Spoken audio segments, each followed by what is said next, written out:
Good morning, students. Welcome to online classes. Hope you all doing well these days. Stay safe, stay home. Now, students, today I am going to explain chapter 8 साधु का तोता. तो जैसा students आज हम new chapter कर रहे हैं जिसका नाम है साधु का तोता. किसी वन में नदी के किनारे एक साधु अपनी कुटिया में रहते थे. वे कुटिया के बाहर प्रभु के ध्यान में मग्न रहते थे. जब भी उनकी कुटिया के पास कोई प्राणी आता तो वे उसे खाने के लिए कुछ न कुछ ज़रूर देते. कई तरह के पक्षी वहाँ इकट्ठे हो जाते और दाना चुगकर चले जाते. एक दिन पक्षियों में से एक तोता ने कहा, महात्मा जी, मुझे आपकी संगति बहुत अच्छी लगती है. आप मुझे अपनी कुटिया में ही रख लीजिए, आपकी बड़ी कृपा होगी.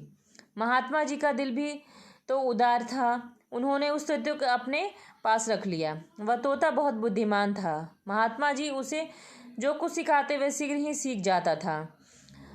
वह अपनी सूझबूझ से दूर दूर की बातों को जान लेता तथा महात्मा जी को जल्दी से जाकर बता देता था. एक दिन तोता कहीं दूर से उड़कर आया और महात्मा जी से बोला, महात्मा जी, बड़ी घनघोर वर्षा होने वाली है.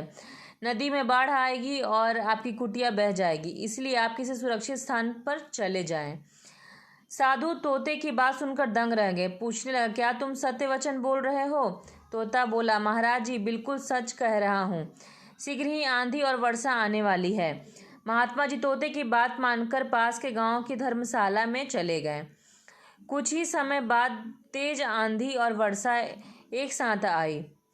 चारों ओर जल थल हो गया. पानी के तेज बहाव ने चारों तरफ उथल पुथल मचा दी. महात्मा जी तोते की बुद्धि के कायल हो गए.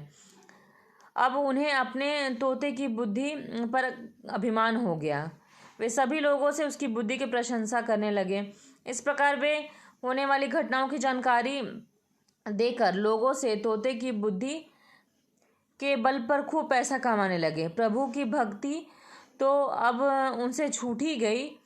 उन्होंने प्रभु का ध्यान लगाना भी छोड़ दिया. एक दिन महात्मा जी अपने तोते को लेकर राजा के दरबार में गए. उन्होंने राजा को बताया, महाराज, मेरा तोता भूत, वर्तमान और भविष्य तीनों कालों के बारे में जानता है. यदि आपकी आज्ञा हो तो आपके बारे में कुछ पूछा जाए. राजा ने आश्चर्य से कहा, यदि ऐसा है तो हे तोते, हमारे मंत्रियों के गुण दोष बताओ. तोता बोला, महाराज, मैं तो दोष ही बता सकता हूँ, गुण बताना मैंने नहीं सीखा. राजा बोले, तो दोष ही बता दो. तोते ने सभी मंत्रियों की पोल खोलकर राजा के सामने रख दी. तोते ने किसी को रिश्वतखोर, किसी को चोर, किसी को व्यभिचारी और किसी को राजा के प्राणों का दुश्मन बताया. राजा ने अपने मंत्रियों के पीछे गुप्तचर लगा दिए. धीरे धीरे जब उन्हें पता चला कि तोते ने जो कुछ बताया वह सच है तो सब दंग रह गए. फिर क्या था, राजा ने अपने सभी मंत्रियों को उनके अपराधों के अनुसार कठोर दंड दिया. इस दंड की चर्चा पूरे राज्य में फैल गई. राजा के अन्य मंत्रियों को भी तोते के बारे में पता चल गया कि तोता केवल दूसरों की दोष ही बताता है. अब सब मंत्री इसी चिंता में रहते थे कि यह तोता कभी किसी के गुण तो बताएगा नहीं, ये अवगुण ही बताएगा, जिसके अनुसार राजा सभी को कभी ना कभी दंड दे सकता है. अतः मंत्री तोते के दुष्दर्शन कार्य से रुष्ट हो गए.